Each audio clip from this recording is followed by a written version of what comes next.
Thank you. We've had a tremendous week uniting the country in our fight against the China virus. I've reminded people of the importance of masks when you can't socially distance in particular. A strong message has been sent out to young people to stop going to crowded bars and other crowded places. Yesterday, we made the amazing announcement for our plans to protect nursing home residents. We're working very hard on that. We're doing very well all over the country. And also about contracting with Pfizer. We made a big, beautiful contract with Pfizer. We think they're very close, but we have a lot of companies that are very close to produce a vaccine. And I wanted to come out again today to share some additional news with you. This afternoon, my political team came to me and laid out our plans for the convention in Jacksonville, Florida. It's a place I love. I love that state. The drawings look absolutely beautiful. I never thought we could have something look so good so fast with everything going on. And everything was going well. A tremendous list of speakers, thousands of people wanting to be there, and I mean, in some cases, desperately be there. They wanted to attend, people making travel arrangements all over the country. They wanted to be there. The pageantry, the signs, the excitement were really top of the line. But I looked at my team and I said, the timing for this event is not right. It's just not right with what's happened recently, the flare-up in Florida. To have a big convention, it's not the right time. It's really something that, for me, I have to protect the American people. That's what I've always done. That's what I always will do. That's what I'm about. They said, sir, we can make this work very easily. We have great enthusiasm, incredible enthusiasm. Even the polls say about the most enthusiasm they've seen.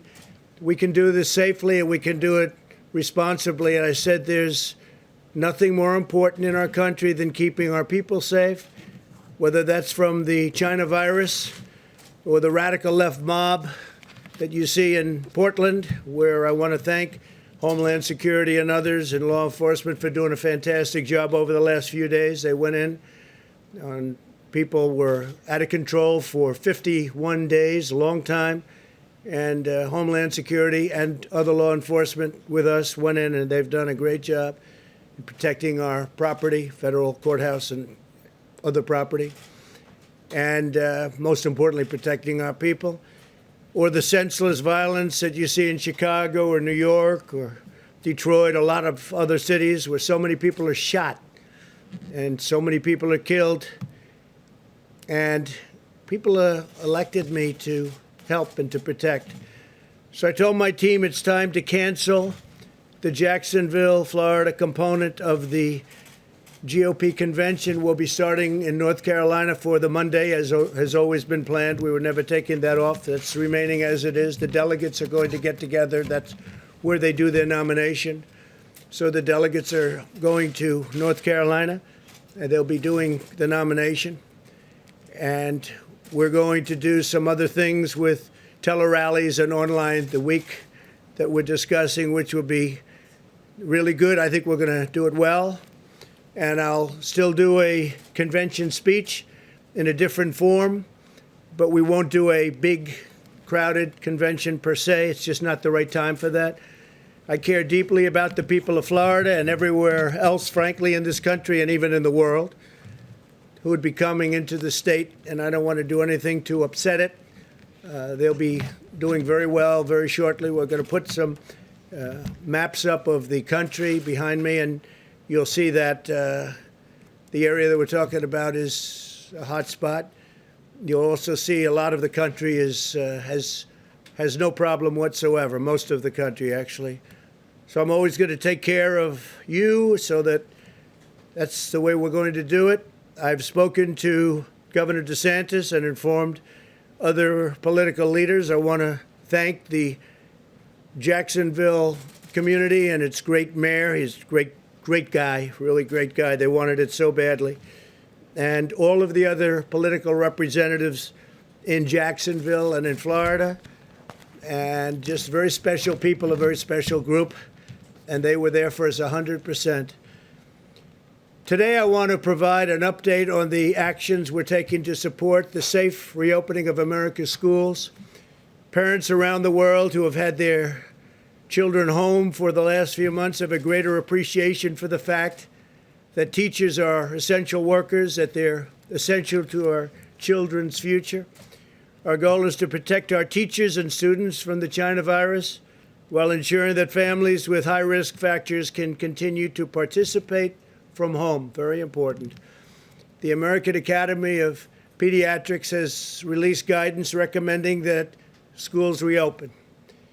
It said, quote, lengthy time away from school and associated interruption of supportive services often results in a social isolation, making it difficult for schools to identify and address important learning deficits, as well as child and adolescent physical and sexual abuse, substance abuse, depression, and suicidal ideation. This, in turn, places children and adolescents at considerable risk of morbidity and, of some cases, mortality. Beyond the educational impact and social impact of school closures, there's been a substantial impact on food security and physical activity for children and for families. So that's very important. And there's a highway, it goes both ways. The National Education Association recently stated, despite the momentous efforts of educators during the pandemic, online learning has never been an effective replacement for in-person learning and support. Being at the school, being on the campus is very, very important. One study estimates that due to school closures last spring, the average student will begin this school year roughly 35% behind in reading compared to the typical year, and more than 50% behind in math. That's a big statement.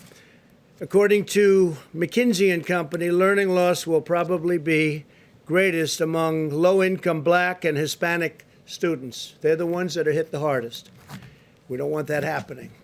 30 million American students rely on schools for free and reduced meals. Over 70% of the students who receive mental health services do so through their schools. According to HHS, 1 in 5 reports allegedly having to do with child abuse. They have neglect, and these are neglect and neglected cases are submitted by education personnel. So people in the education world on the premises will be the ones that report neglect and other problems when they see the children. They know if they've been neglected, they know if they've been hurt or harmed in any way, whether it's at home or someplace else, but they see this at school. You don't get to see that if you're not going to school. It's a big thing. Fortunately, the data shows the children are lower risk from the China virus very substantially. When children do contact the virus, they often have only very mild symptoms or none at all. And medical complications are exceedingly rare. Those that do face complications often have underlying medical conditions. 99% of all China virus hospitalizations are adults, and 99.96% of all fatalities are adults. That means that children are a tiny percentage, less than 1%, and even a small percentage of 1%. In a typical year, the flu results in more deaths of those under 18 in the United States than have been lost thus far to the coronavirus. Many different names, many, many different names. The life of every child is sacred and must be protected. Our sole focus is the health and well-being of America's children. I have a very, very special person who loves children, who's I think one of the greatest athletes of all time. A lot of people say the greatest pitcher of all time, known as a relief pitcher, could have been whatever he wanted. Some people, he is the greatest reliever of all time by far, substantially more saves than anybody else. In fact, he got the Presidential Medal of Freedom recently. And I'm reading off these stats. I knew he was the best. I knew he was great, but I didn't know it was almost double anybody else. but he's a man who loves children, has children, loves children, works hard with children. We're going to go outside and be with some little leaguers. Mariano Rivera, you know, he's the Sandman, right? My wife said, darling, why do they call him the Sandman? I said, you know, they play the song. He just puts the batters to sleep, and that's exactly what happened. So having Mariano here is a great honor. Thank you very much. I was talking about children in schools, and there's nobody that's done more than you have. Thank you very much, Mariano. Fantastic man. Given these considerations, we believe many school districts can now reopen safely, provided they implement mitigation measures and health protocols to protect families, protect teachers, and to protect students. And we do have to protect the teachers and the families also. We have to remember that all families should be empowered to make the decision that is right for their own circumstance. This is especially important if a child has underlying health conditions or lives with a parent or grandparent who's at higher risk. In cities or states that are current hotspots, and you'll see that in the map behind me, districts may need to delay reopening for a few weeks, and that's possible. That'll be up to governors. The decision should be made based on the data and the facts on the grounds in each community, but every district should be actively making preparations to open. Again, the children obviously have a very strong immune system, maybe even as strong as yours. They seem to be able to fight it off and not have a problem. So it's pretty amazing, actually. Great, great credit. Our strategy to safely reopen schools mirrors our approach nationwide. As we race toward the completion of a vaccine and therapeutics, the responsible path is to shelter those at highest risk while allowing those at lower risk, much lower in the case of young children, to resume work at school, and as long as everyone practices vigilant hygiene and social distancing. We want that. A permanent shutdown was never the strategy, which would ultimately lead to greater mortality and irreversible harms. We don't want to do that. At the same time, we have to get our economy going. We had tremendous numbers issued yesterday. Housing prices, pricing of housing up 21%. It's the highest in history. It's the highest number in history. Real estate housing went up 21%. Today, the CDC will provide additional guidance for how schools can reopen safely. I hope that local leaders put the full health and well-being of their students first and make the right decision for children, parents, teachers, and not make political decisions. This isn't about politics. It's about something very, very important. This is not about politics. I even think it's bad politics if you do the wrong decision. Very bad politics. We're asking Congress to provide $105 billion to schools as part of the next coronavirus relief bill. This funding will support mitigation measures such as smaller class sizes, more teachers and teacher aides, repurposing spaces to practice social distancing, and crucially, mask wearing. This money is in addition to the $30 billion we secured for schools and universities earlier this year. That money we have, some is distributed and some is not distributed. If schools do not reopen, the funding should go to parents to send their child to public, private, charter, religious, or home school of their choice.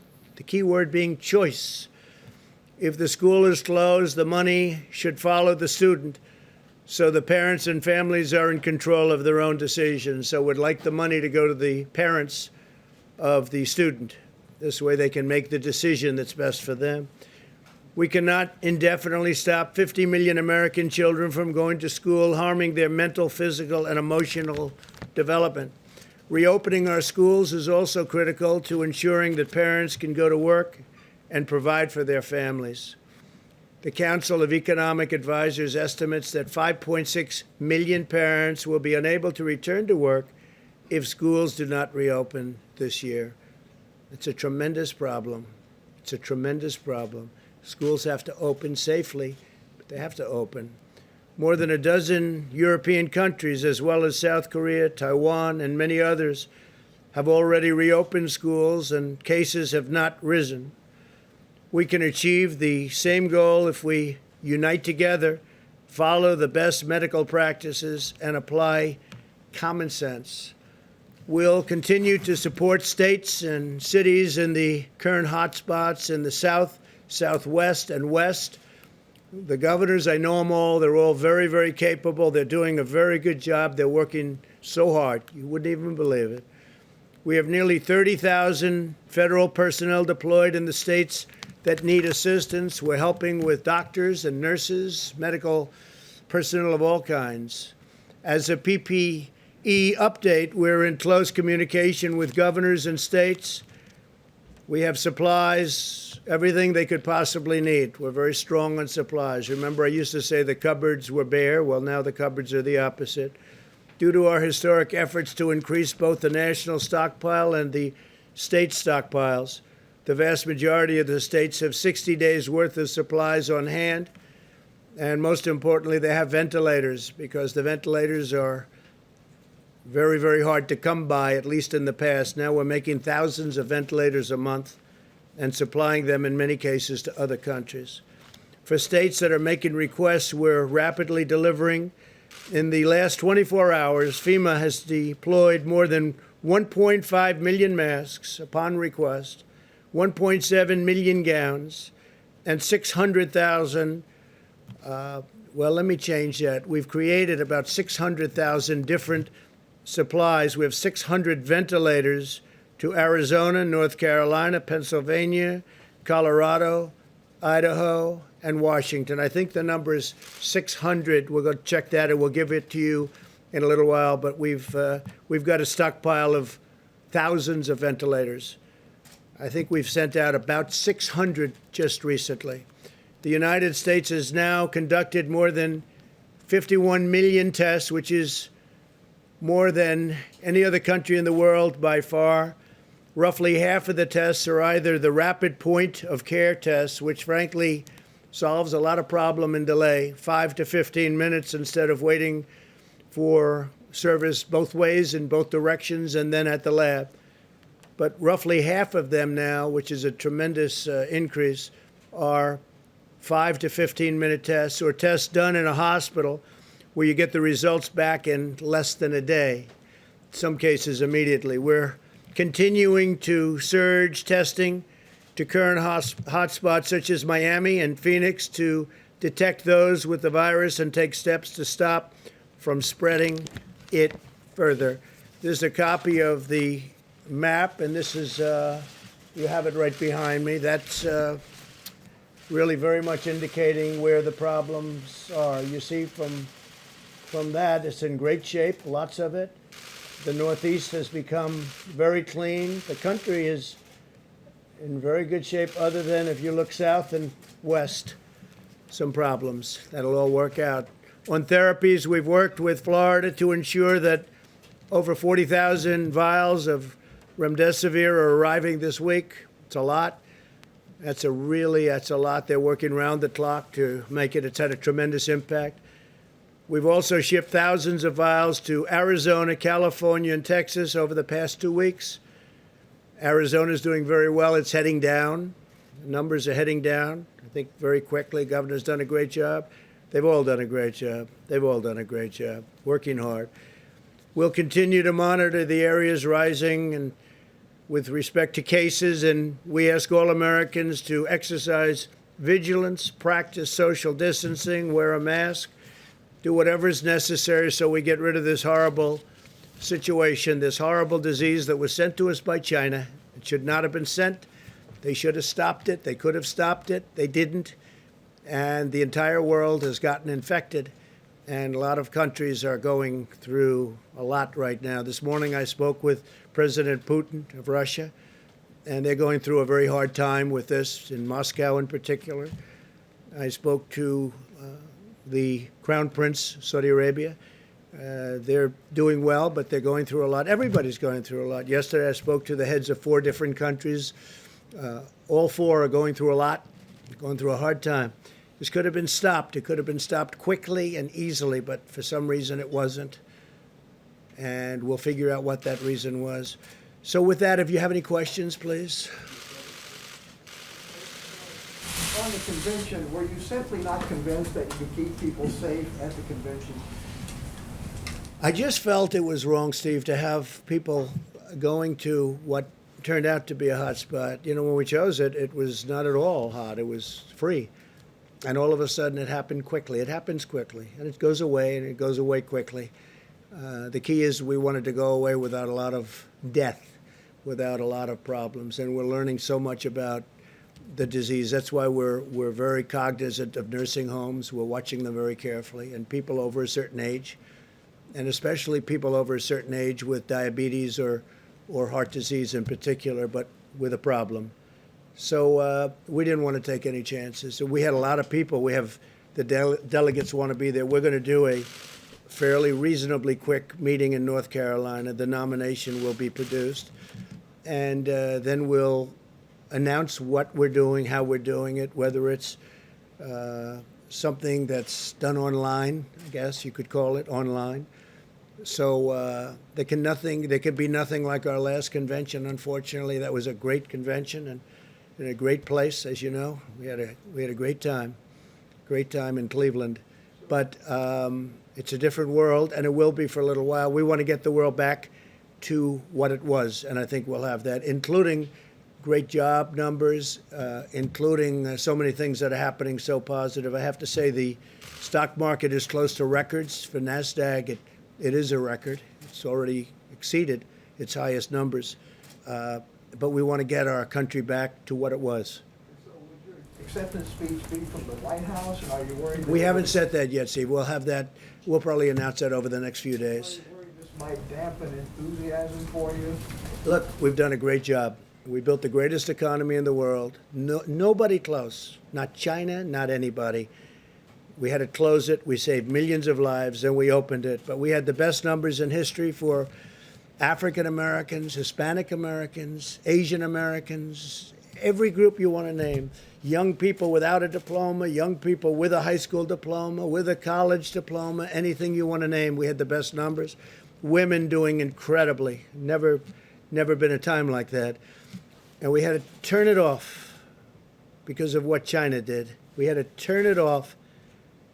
And then all of a sudden, now we turn it back on, and we're doing very well. But it was very bad. China, speaking about China, the trade deal means less to me now than it did when I made it. When I made it, it was a great deal. But they're setting records. Yesterday was a record corn day. They purchased more corn than any order ever. And that went on for 2 or 3 days, and soybeans and all. But it just means much less to me. Can you understand that? Just means much less to me. Please go ahead. What was the one thing, if there was one thing that changed your mind about the convention, and did Florida officials ask you to cancel it? No, they didn't. We're dealing with them, but they didn't. I would just say safety, just safety. I could see the media saying, "Oh, this is very unsafe. I don't want to be in that position." It's safety, not because of the media, but that's what they would say. And we'll have a very nice something. We'll figure it out. It'll be online in some form. Maybe it'll be something even a little bit different. We have time. You know, we're talking about the end of August. But I think it'll be something that will be exciting. But there can be nothing like having 25,000 people. We had a tremendous thing planned tremendous convention planned in North Carolina. And it would have been very good, but a much smaller version in Florida. But then we saw what was happening pretty quickly. We saw that the virus was coming up that coast. So, do you think it's an acknowledgement of the severity of the situation in Florida? No, I think it's going to come and go. It will. I mean, you take a look at some of these locations. We're heavily infected. I mean, to a point where Deborah and I were talking that, you know, when you look at what happened in New York and what happened in New Jersey and other places, and now you're looking and it's gone. Hope it stays gone. I think it will. But we have to be vigilant. We have to be careful, and we also have to set an example. I think setting the example is very important. It's hard for us to say we're going to have a lot of people packed in a room and then other people shouldn't do it. Don't forget, we're talking about schools, and we want them to be vigilant, and we're saying open, And then we're saying, here you have a big room.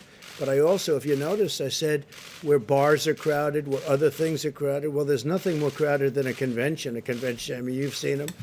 And even though you try and keep people away from each other, it's just not that kind of a thing. They probably can't do that. It just doesn't work for them. So it's a very hard. So I think we're setting an example by doing it. It's very important. Yeah, John. Mr. President, if I could come back to school openings. You talked about money that Congress is looking at to help schools who want to reopen. If a school wants to reopen but is concerned about testing, would you consider directing some of that money toward testing for either a school district or even individual schools, if that's what it took to open the schools? Yeah, I think so. I mean, a lot of people feel differently about testing. We talk about it a lot.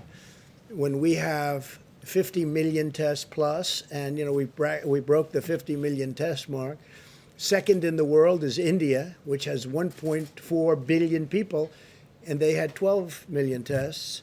And other countries that are very big had 2 million tests. And some countries essentially only test if you're sick and walk into a hospital or walk into a doctor's office, or you're literally really sick. They essentially don't do tests unless you're sick. And I understand that too.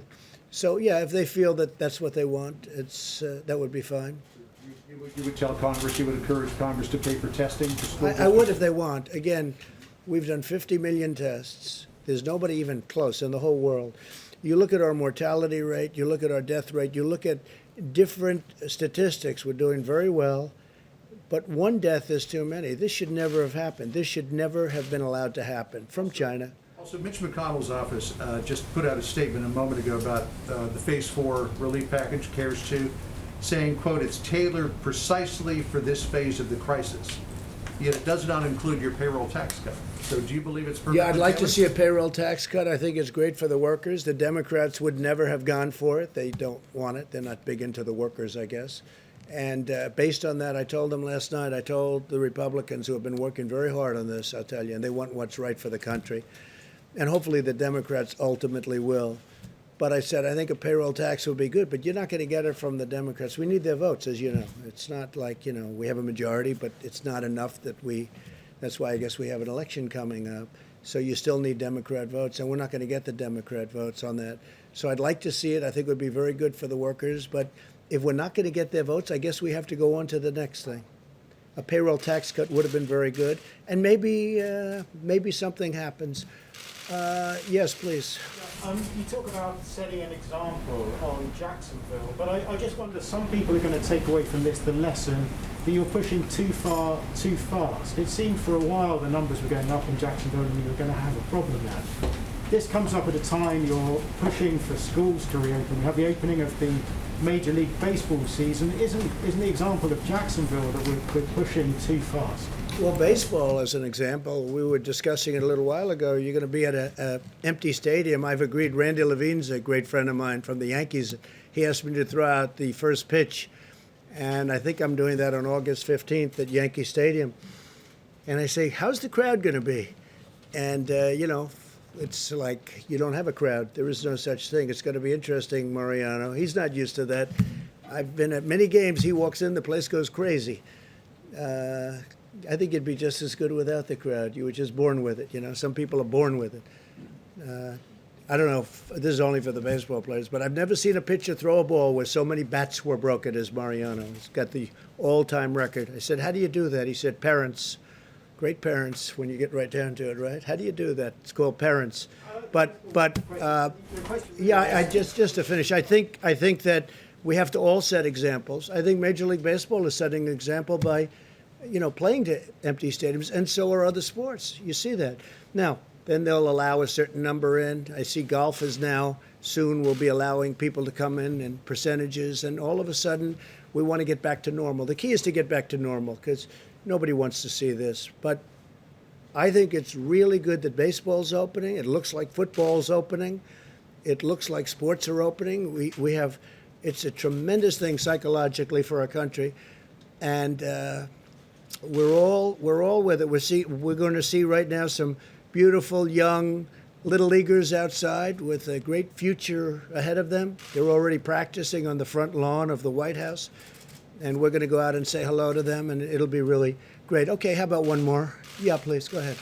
President Trump, the Washington Post earlier today reported that one thing holding up the GOP coronavirus bill is the White House asking that it include language regarding the FBI building in downtown Washington, D.C. Is that true?